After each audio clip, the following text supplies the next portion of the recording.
What's up, Rockstars? Welcome to my top 10 list of all-time disappointments. I have had some big disappointments, whether it was high hopes that a game just could not reach, or maybe it was just, I just wanted to enjoy the game and I ended up hating it. Maybe there was one that almost seemed like false advertising. We're going to go through the whole thing right now.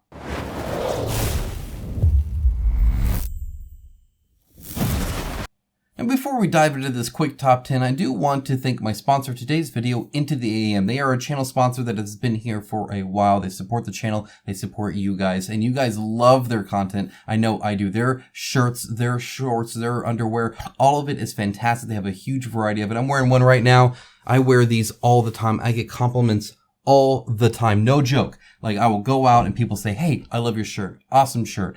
Get it a lot. That's because they fit great, they feel great, they are really good, and you can get 10% off using the discount code in the description below, so go ahead and do that. That's on top of any sales. For instance, right now they're having a 40% off all packs. So if you buy like a group of 3 shirts or whatever, you already get savings in that. You're gonna get 40% off on that bundle price, plus my 10% on top of that. It's great. Now, this is only going on for 7 hours more. So they do this all the time though. They're doing various sales on various items. So feel free to check them out. Again, they're linked in the description below. Let's take a real quick look at some of the new stuff here. And then maybe whatever the shirt of the month is. They do one way you can get even for even cheaper, and you just subscribe to it and they send you an awesome shirt, usually an exclusive. This right here is brand new that I'm seeing and it looks awesome. I love the little bit of ink or color that's coming out of there. I always loved the skull color thing because it almost seems like the life has come out of him, right? He's just left a skeleton and all the creativity, all the like color in the world has escaped. This is freaking sweet. Love the Hidden Paradise one.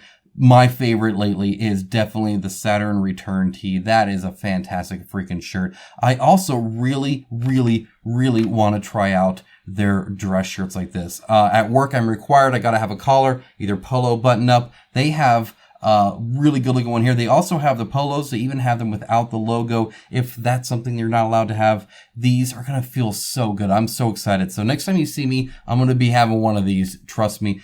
This is also Dripping Beat tee. It looks freaking sweet as well. Guys, there's a ton here. They're always releasing new stuff. There's always sales. And if nothing else, you can always get 10% off with my coupon code down in the description below. Let's go on into the video. Starting things out with Fallout, the board game. Dear Lord, did I not like this game. It's rated 6.9 and that's pretty forgiving if you ask me. It is a fundamentally flawed and broken game that was rushed in development, not tested, and then once everybody bought the crappy game and tested it, then suddenly they have a fix that they'll sell you in an expansion. Classic Fantasy Flight Games tactic. And it was rough. It was rough, guys. You get 5 little scenarios and that's it. You can play them all in a day and you've played all of the content Fallout has to offer. It was like this weird competitive version of it, but it was like, it just didn't make a lot of sense because you would like get a quest and a quest marker would happen and somebody could complete the quest that didn't even know that like they should save this kid. I don't know. It broke the story. It broke the theme. There was whole levels that were like biased towards one person over another. Like there's one where there's a whole bunch of radiation everywhere, but the ghoul is fine in it. All the other players are suffering. So like that's obviously an advantage to them. There was this weird thing where you have to pick a side and it's all like hidden. And so you could pick a side and everybody else picked the other side. So now you're kind of screwed because you picked the wrong side that you didn't even know.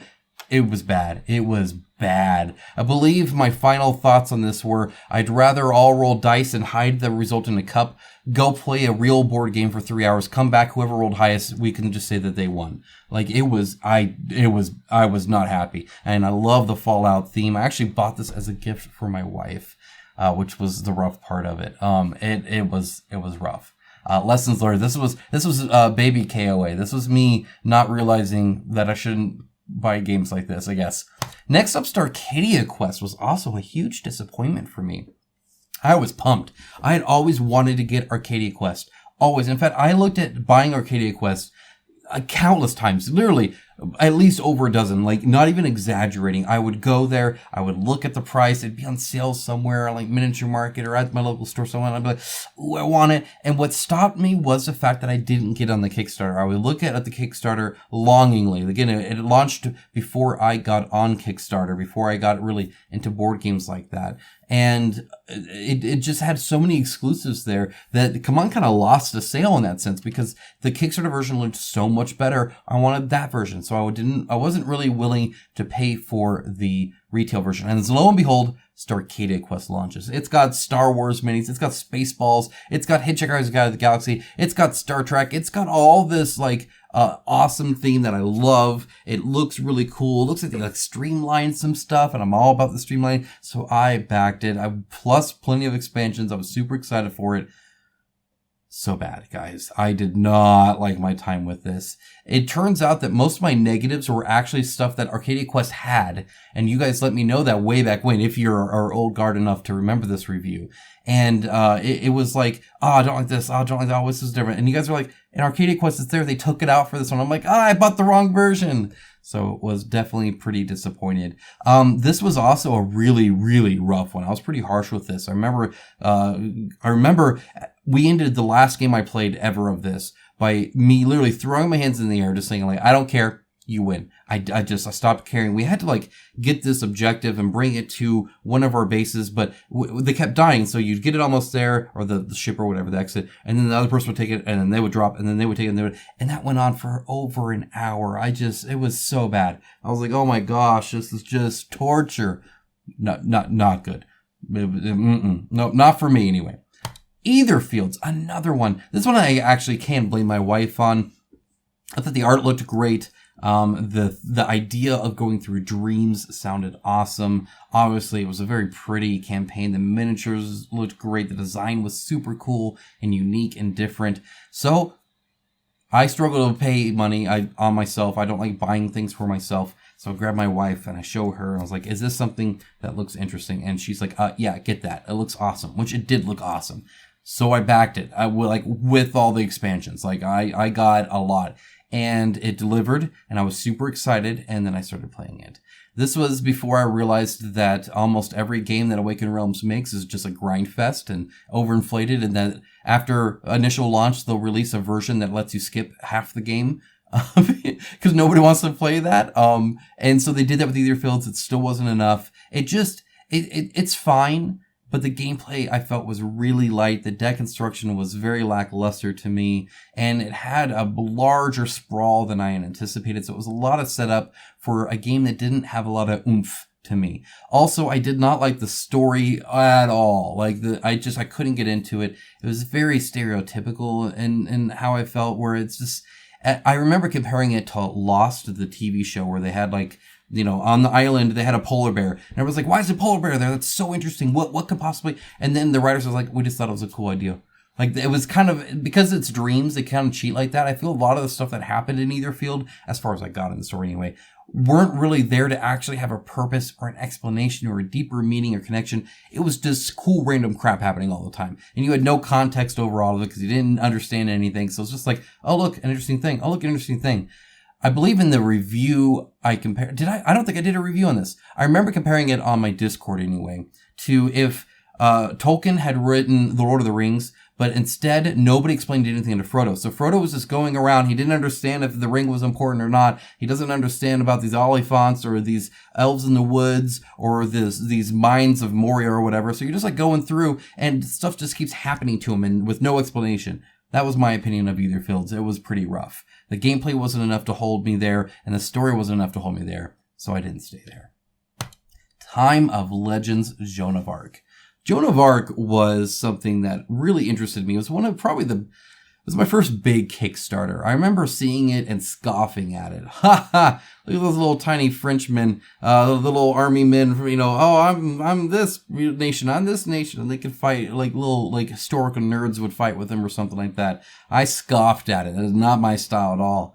And so I put it off for a while. And then I came back to the Kickstarter later, and suddenly they have Satan himself like crushing a church and this giant like cool dragon and all these angels flying around. And I'm like, what happened? What is this? So I was like, all right, I'm in. This is cool. So I went in pretty heavily.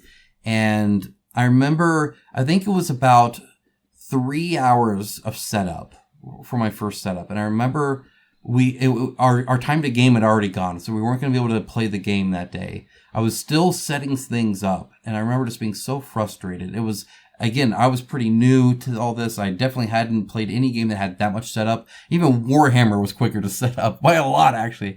One of the problems was that, like it would just show you this little image of the person, but you didn't get a name of who that person was or the box that they're in. They're all in like these baggies and mixed around everywhere and stuff. And then it would show you two, but you only got one. So it would show you components that don't even exist.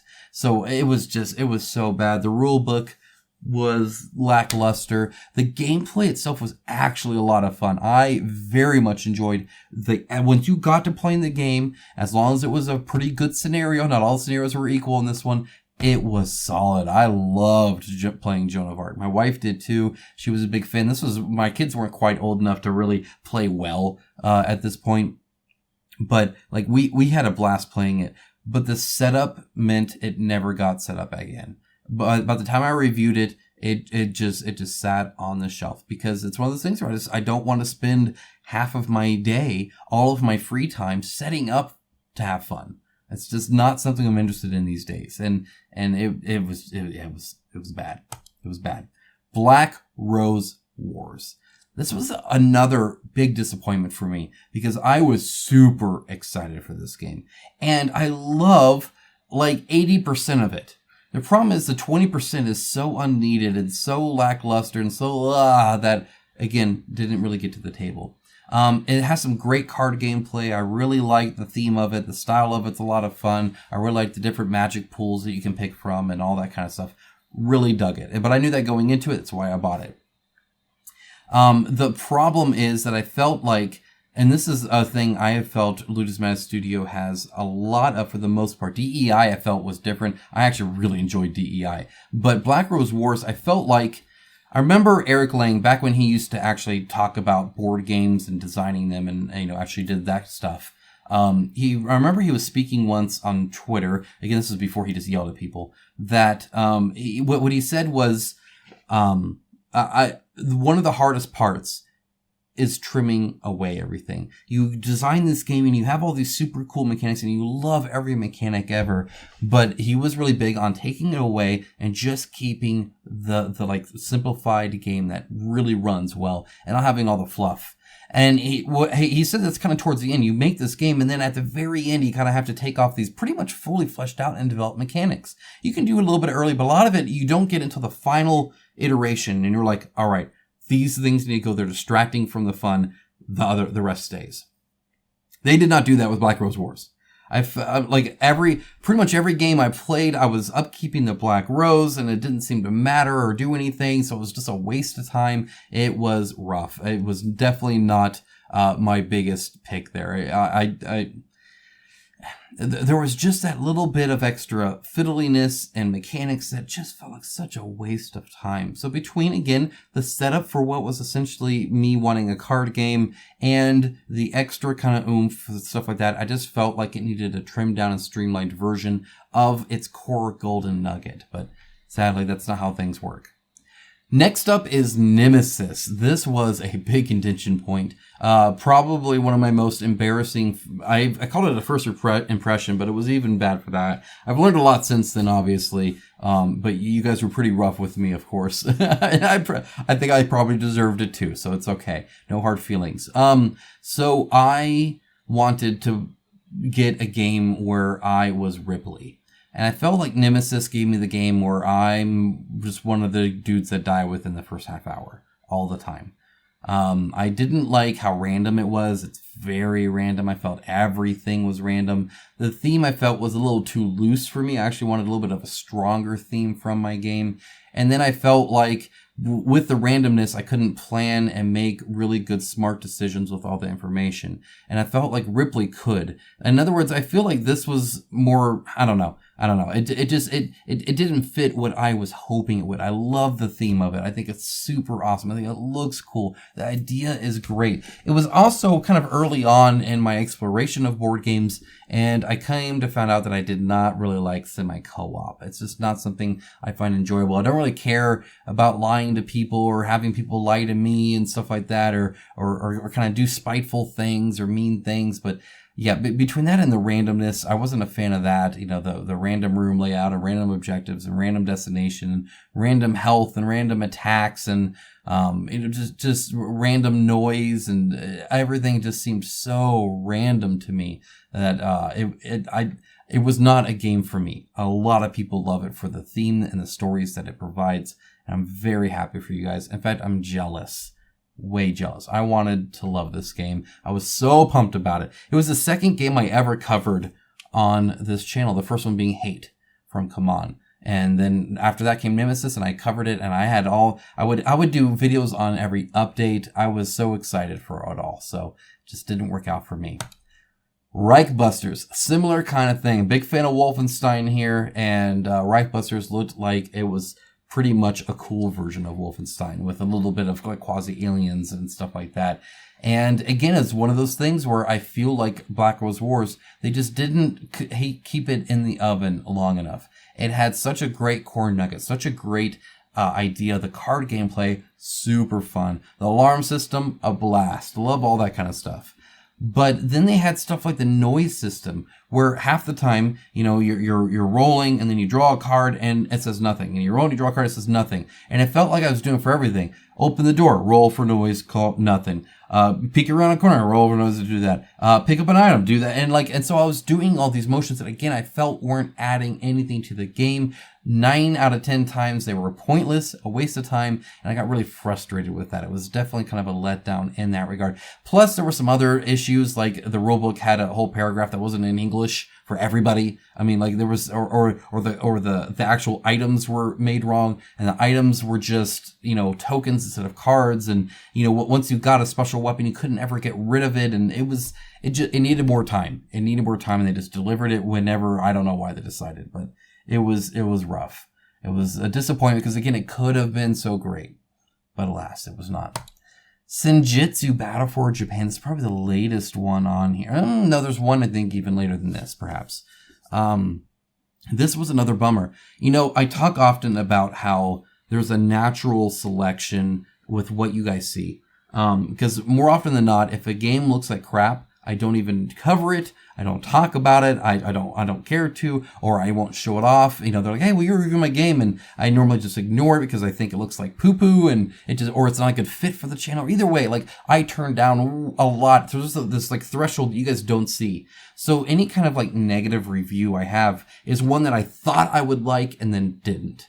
And that was Senjutsu Battle for Japan for me. I felt like a drunken samurai.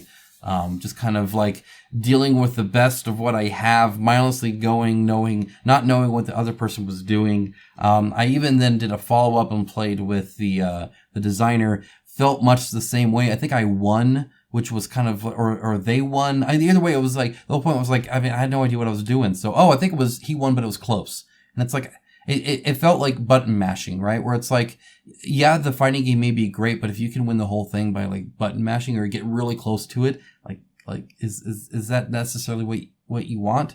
And that's kind of what I felt like I was doing the whole time. At least me personally, but I was not a fan of it. Looks super cool, super love the theme and the style and the idea and the concept and all that. It just, again, wasn't for me. I didn't like not being able to, make more informed decisions, I felt, without perhaps card counting and memorization is the only thing I could see of. It was kind of a flop, unfortunately for me.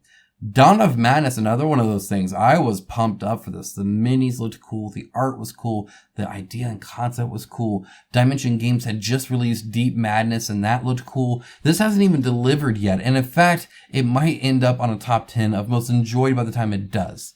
However, for the prototype, which is the only thing that's been played in existence really now, of it. It was rough around the edges. It was almost unplayable. And I don't mean that in a jokey term based off of recent, news art items. I just meant like literally it was the first game where I remember we all stopped and were like, I don't think we can do this. I think we're just gonna have to fix some of this. It was rough. It wasn't really fully vetted yet. It needed some work.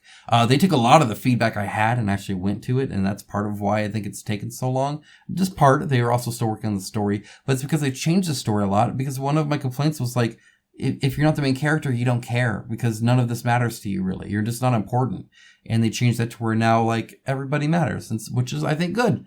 For a co-op game instead of just, okay, we'll do your thing. It's kind of like in a video game joining as a guest for a host. So any items you get, any level ups you do, any story progression, none of it matters because you're not getting of it. Kind of felt like that. But it looks like it's going to improve, but man, was it a disappointment and one of my first negative reviews actually.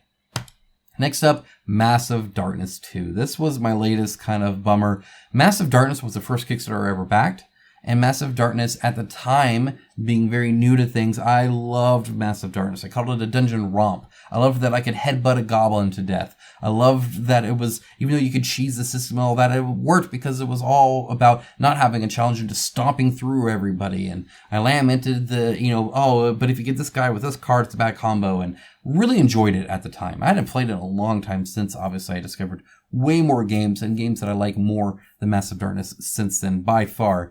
But the second one came out and I was super excited. I really was. In fact, they even had all the different like jobs and I loved that too. A lot of the designs I didn't like of a lot of the enemies and characters. I didn't feel like it was the same kind of cool thing. It was the Diablo 3 of the Diablo series instead of the Diablo 2 of the Diablo series. It just was cartoony and silly and goofy and the guys are making silly faces and being silly people and all that. And it was not definitely something I was drawn into there.